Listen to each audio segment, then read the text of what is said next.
안녕하세요. 김태훈의 코인뷰 진행을 맡고 있는 저는 칼럼니스트 김태훈입니다. 지난 4회까지 저희가 블록체인과 암호화폐에 대해서 개괄적인 설명을 해드렸는데요. 쉽게 이해를 하셨는지 모르겠습니다. 오늘부터는 좀 더 심화된 깊이 있는 이야기를 좀 나눠볼까 하는데요. 지금까지 암호화폐와 블록체인 전문가를 모시고 그 각각의 부분에 대한 이야기를 나눠봤다면 오늘은 전체적인 세계 시장에서의 흐름, 그리고 우리 정부가 가지고 있는 정책적인 입장, 그리고 우리나라 시장 속에서 암호화폐는 어떻게 형성이 되어야만 하는 것인지, 경제학자인 전문가의 입장을 통해서도 이 학계의 입장까지 저희가 알아보는 시간을 가져보도록 하겠습니다. 블록체인과 암호화폐에 대한 이야기, 지금부터 김태훈의 코인뷰 시작합니다. 네, 오늘도 블록체인과 암호화폐에 대해서 설명을 해주실 전문가 한 분 모셨습니다. 한국금융 ICT 융합회 회장 오정근 교수님 나오셨습니다. 안녕하세요. 네, 반갑습니다. 네, 반갑습니다. 자, 오늘도 뭐 교수님에게 저희가 여쭤보고 싶은 궁금한 점들이 굉장히 많습니다. 최근에 뭐 열풍이라고 할 정도로 이 그 암호화폐에 대한 관심들이 또 솟고 있고 격렬한 그 논쟁까지도 벌어지고 있는데, 먼저 첫 번째 질문은 이런 질문을 좀 드려보고 싶습니다. 이 암호화폐가 그러니까 하나의 어떤 보조적인 화폐의 기능이 아니라 주화폐로서 사용될 가능성이 있는 화폐인지, 이것이 가장 어떤 핵심적인 그 물음이 될 것 같아요. 굉장히 중요한 질문인데요. 지금 현재 세계경제포럼에서 전망하기를 2027년, 한 10년 정도 뒤면은 전 세계 GDP의 약 10% 정도가 블록체인으로 조장될 거라는 전망을 했습니다. 네. 그때가 이제 이 지금 블록체인 기술의 소위 말하는 티핑 포인트, 폭발점에 이르러서 상당히 많은 그 거래가 블록체인으로 될 것이라는 얘기를 했고요. 네. 또 한 가지 또 중요한 포인트는 뭐냐면은 이제는 법정 통화를 발행하는 중앙은행도 기술 혁신의 대세를 꺾을 수는 없기 때문에 중앙은행을 할 수 있는 스위스 바젤에 있는 국제결제은행이 중앙은행도 디지털 커런시를 발행해야 한다, 이런 얘기를 했고, IMF 총재도 앞으로는 중앙은행도 디지털 커런시를 발행해야 된다, 그런 얘기를 했거든요. 그러면 네. 앞으로 전망은 어떻게 되느냐면은 디지털 커런시로 가는 것은 기술 혁신의 대세이기 때문에 어쩔 수 없는, 거역할 수 없는 대세이고, 다만 중앙은행이 발행하는 디지털 커런시와 민간이 발행하는 민간 화폐, 프라이빗 커런시, 정확히 하면 프라이빗 디지털 커런시죠. 이 두 가지가 같이 혼용되는 시대가 올 것이다 라고 전망을 하고 있습니다. 네, 말하자면 우리가 이제 국가별 어떤 경계를 넘어갈 때 그 화폐를 이렇게 환율에 따라서 이렇게 교환하게 되잖아요. 근데 이제 그것에 대한 부분들이 이제 말하자면 이제 중앙에서 발행하는 암호화폐와 이제 개인이 발행하는 암호화폐의 어떤 그 분류로 나눠지게 되고, 그것을 뭐 일정한 어떤 비율에 의해서, 요율에 의해서 이제 교환하거나 또 사용하게 되는 이런 어떤 미래가 펼쳐지게 될 것이다. 네, 그렇습니다. 왜냐하면 이제 중앙은행 발행 디지털 커런시가 필요한 이유는 아무래도 디지털 커런시, 암호화폐가 통용되는 시대에도 경기 변동은 있기 때문에 중앙은행의 통화정책을 통해서 경기를 조절해야 하는 정책은 어쩔 수가 없는 상황이니까, 기술혁신의 대세를 수용하면서 중앙은행의 경기 조절 정책을 같이 하려면은 중앙은행도 디지털 커런시 발행이 불가피하다. 이것이 이제 스위스에 있는 국제결제은행 얘기고요. 그렇다 보면 제가 보기에는 점점 우리가 민간이 발행하는 그 민간화폐와 중앙은행이 발행하는 중앙은행 디지털 커런시가 앞으로 같이 혼용되면서 결과적으로는 암호화폐가 거의 전 세계를 통용되는 그런 시대가 올 것으로 생각을 합니다. 교수님 이야기를 듣기 전까지는 과연 이 암호화폐의 미래가 펼쳐질 것인가에 대해서 약간 회의적인 부분들도 좀 있었는데, 일단은 뭐 자세한 설명에 대한 이해는 저희가 할 수 없겠습니다만, 그럼에도 불구하고 뭐 중앙정부은행이다, 뭐 연방준비은행이다, 뭐 IMF다, 이런 어떤 공신력이 있는 기관들의 어떤 수장들 혹은 거의 책임자들이 이 암호화폐에 대한 부분들을 분명하게 언급하고 있고, 그것으로서 이제 전환하겠다는 이야기를 했다라는 것은 이것이 이제 거스를 수 없는 대세다라는 것은 우리가 분명히 이제 받아들일 수 있는, 이해할 수 있는 그런 대목이 아닌가 하는 생각이 네, 그렇습니다. 지금 현재 블록체인이라고 하는 기술은 이제는 거스를 수 없는 대세가 되었습니다.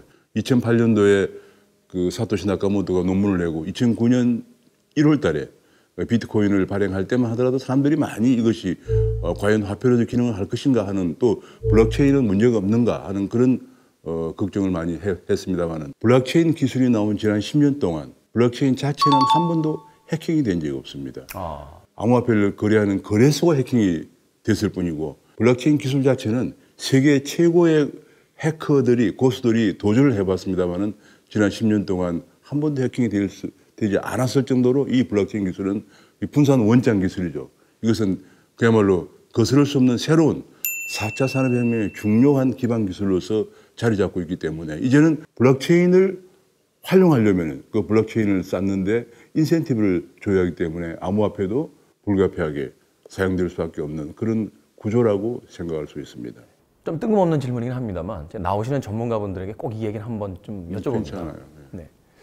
사토시 나카모토가 누군가요? 도대체 그러니까 제가 오시는 분들한테 물어보는데. 네. 제가 보기엔 사토시 나카모토라는 사람이 누군가에 대해서 굉장히 많은 궁금을 하는데 제 판단으로는 사토시 나카모토가 그렇게 우수한 논문을 내면서 그야말로 전례 없는 블록체인이라는 그런 기술을 개발해서 비트코인을 출시한 걸 보면은 개인이 하기에는 이건 굉장히 힘들다.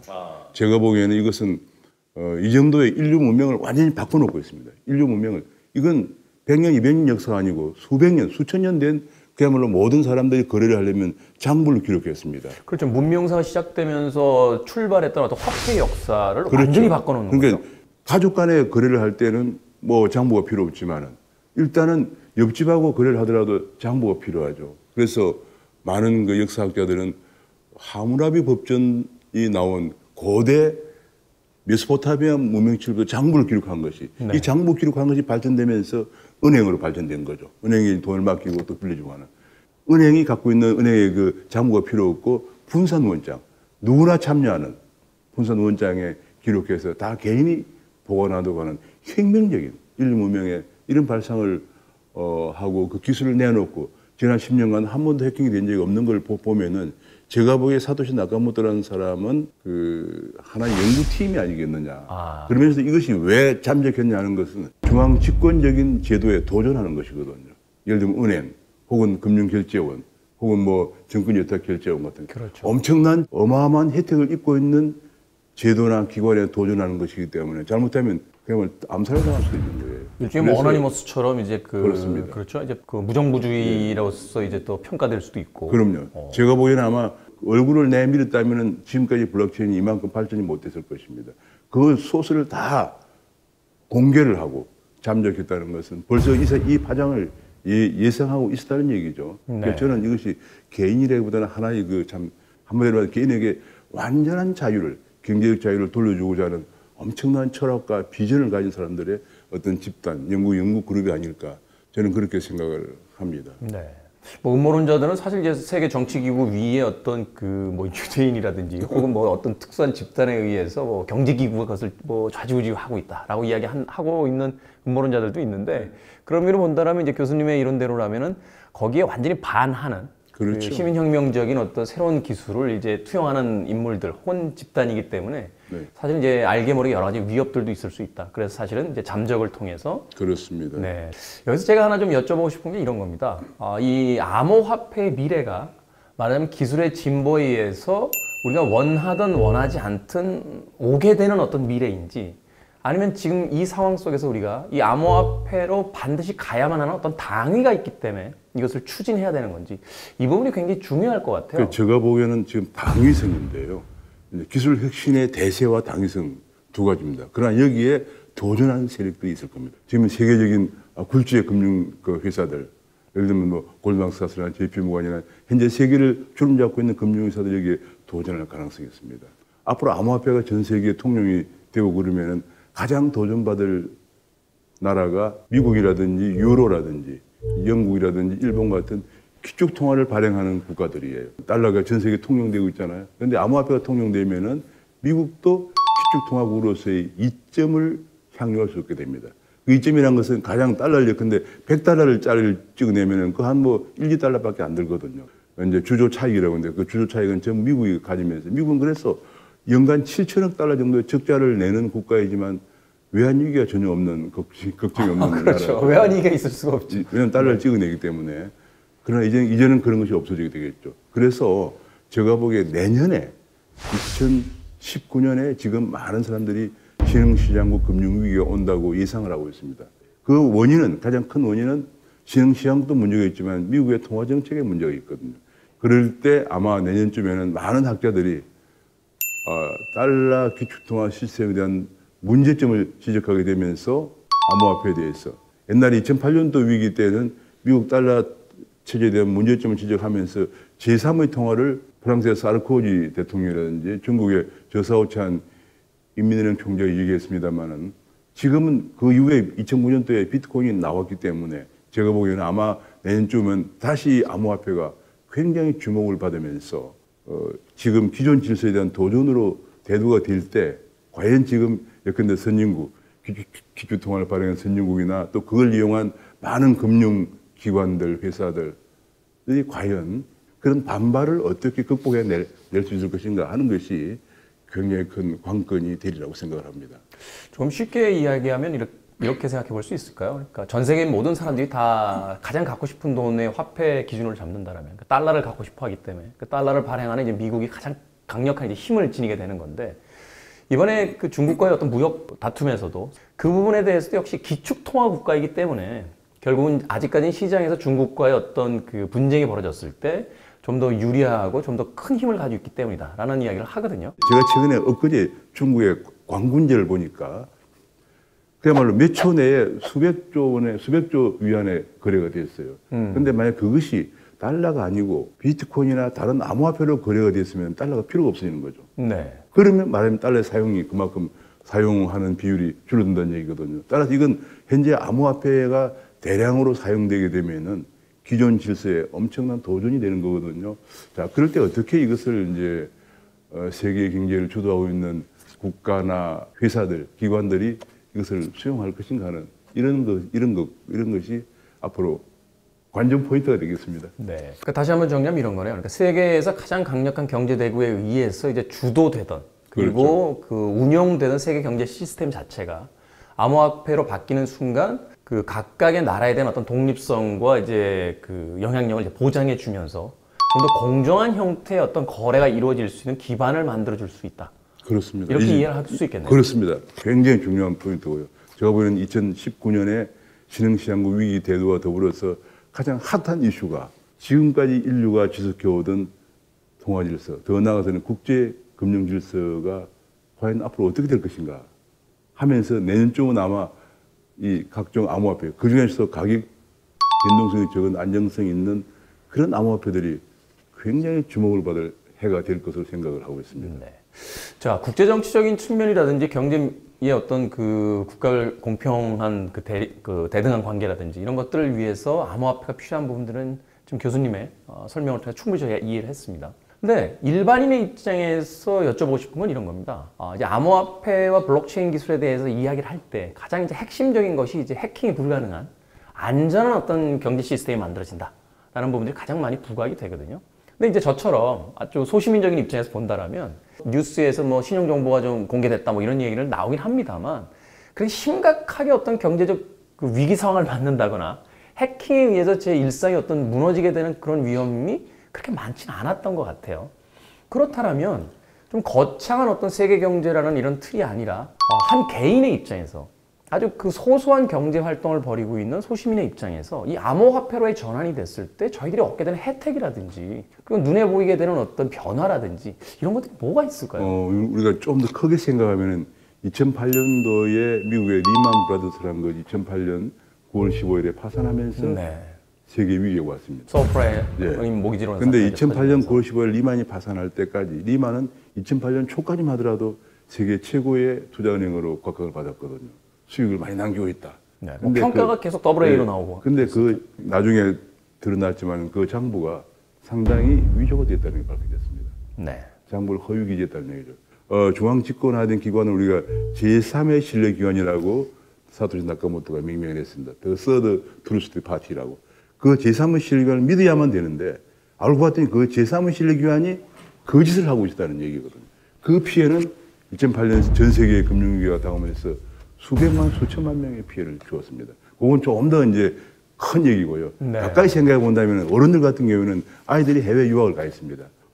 만약 미국에 자녀가 있으면 성공하는데 일단 우리가 은행에 가서 은행에서 한국의 금융결제를 거쳐서 세계 결제망을 거쳐서 미국의 금융결제망을 거쳐서 미국의 은행 이렇게 하다 보니까 그 사람들 다 먹고 살아야 되거든요. 수수료를 다 지급해야 되고 그 다음에 시일도 많이 걸립니다. 리플이 왜 주목을 받고 떴느냐 하면 리플은 바로 거의 몇 초 내에 송금이 가능하거든요. 네. 그리고 리플은 그야말로 미국에 있는 조그마한 R3라고 하는 그 한마디로 암호화폐 회사인데 전 세계 한 100여 개 은행들이 후원사를 가입했는데 왜냐하면 가입 안 하면 이제 자기는 일주일 걸리면 수수료 많이 받는 은행은 고객이 안 오니까 망하는 거죠. 그렇죠. 그 전 세계 돌아다녀 보면 왜 그 아메리칸 익스프레스 잘 안 쓰지 않습니까? 네. 수수료 높다고 해서 네. 그런 거죠. 네. 수수료가 높으면 잘 쓰지 않으니까. 그래서 이제 그 R3는 지금 현재 전 세계 100여 은행으로부터 연간 회비만 3억 원씩, 회비만 300억 달러를 300억 원을 벌고 있는 어마어마한 회사인데 그 이유가 뭐냐면 이제 그런 어른들 같은 경우 송금하는데 또 무역하는 분들은 송금하는데 바로바로 쓸 수 있는 거. 거의 뭐 수초 내에 수수료 없이 수수료 거의 없는 거와 마찬가지예요. 그다음에 젊은 분들 같은 경우 게임을 많이 하잖아요. 게임 많이 하는데 현재 게임 하려면은 애플 스토어나 구글 플레이에서 다운을 받습니다. 그렇죠. 그런데 우리가 한국의 게임 회사가 만드는 게임을 한국 청년들이 구글 플레이나 애플 스토어 다운받으면 매출액의 30%를 가져갑니다.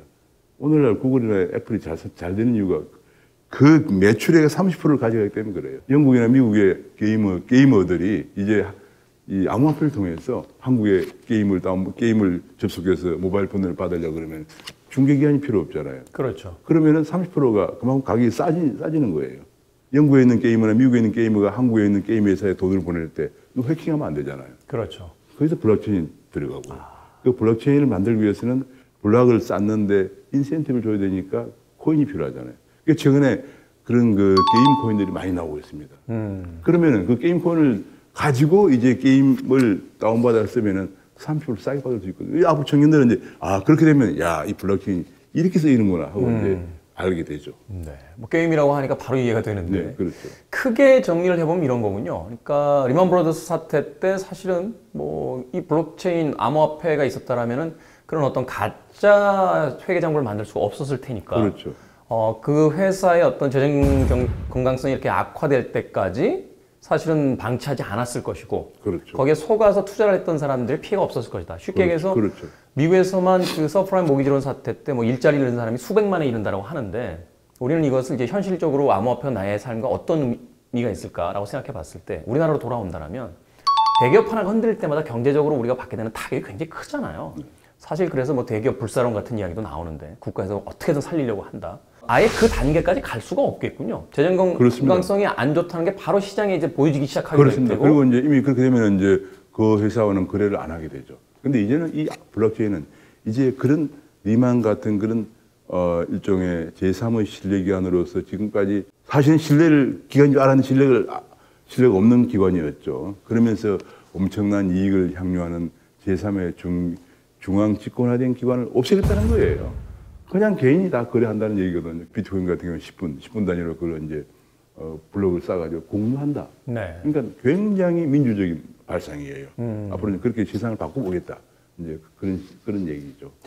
앞서 그 애플하고 이제 구글에 대한 게임 뭐 이렇게 다운받을 때, 어플리케이션을 다운받을 때 이렇게 수수료 문제 같은 것도 이야기를 해주셨는데 최근에 뭐 그 신문 기사를 보니까 삼성전자의 휴대폰이 애플과 거의 뭐 비슷한 형태로 그 시장에서 시장 점유를 해도 뭐 순이익 차이가 뭐 8배까지 조금 전에 얘기했죠. 그거 네. 제가 그래서 삼성전자에 가끔 강의를 갈 일이 있는데요.